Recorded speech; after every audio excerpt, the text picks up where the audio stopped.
Saya tidak bicara dalam konteks gereja Katolik saja, tetapi untuk semua masyarakat.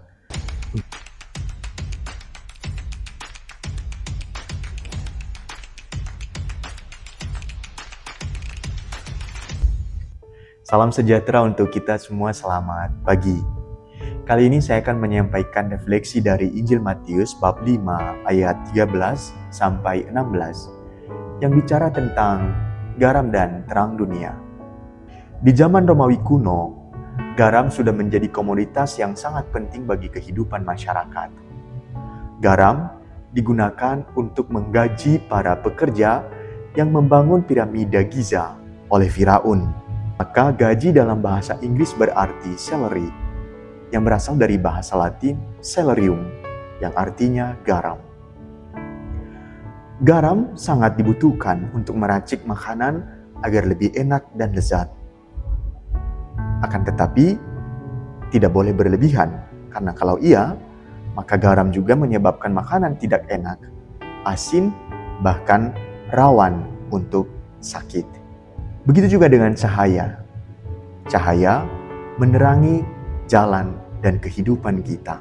Di dalam kegelapan, kita sangat membutuhkan secuil cahaya untuk membantu agar kita bisa berjalan dengan baik dan benar. Yesus berharap kita sebagai manusia pun hendaknya menjadi garam dan terang bagi dunia, terutama bagi sesama.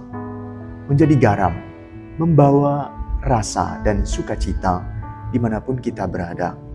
Kehadiran saya, kehadiran kamu, jika punya prinsip yang sama, tujuan yang sama, yaitu untuk kebaikan dan sukacita, maka lingkungan manapun itu akan berasa sebagai saudara.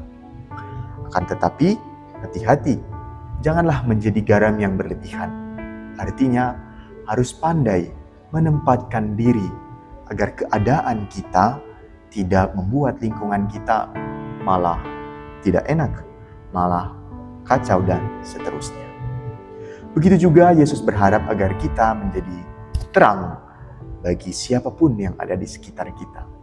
Harapannya dengan kehadiran dan keberadaan kita, sukacita itu dimunculkan dan bisa hadir dimanapun kita berada.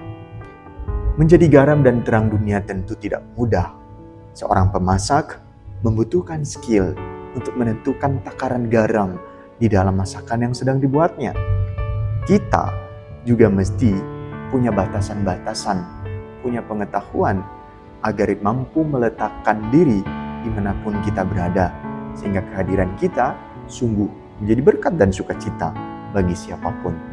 Tentu pesan dari Injil ini tidaklah mudah. Di tengah kemajuan yang kita alami, justru kita ditantang untuk menjadi garam dan terang bagi diri sendiri. Bagaimana menjadi diri sendiri dalam sukacita?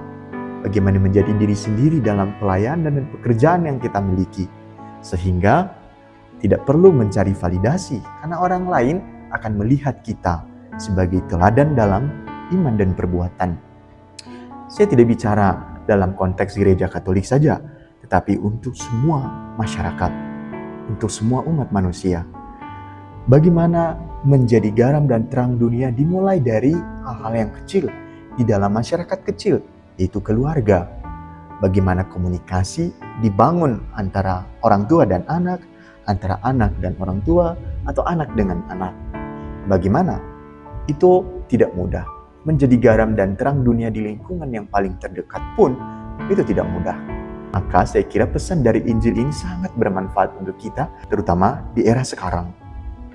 Kita ditantang untuk menjadi pewarna, ditantang untuk menjadi pembawa sukacita, pembeda dimanapun kita berada. Oleh karena kebersamaan itu dibangun untuk tujuan yang lebih baik, yaitu kemuliaan Tuhan. Terima kasih.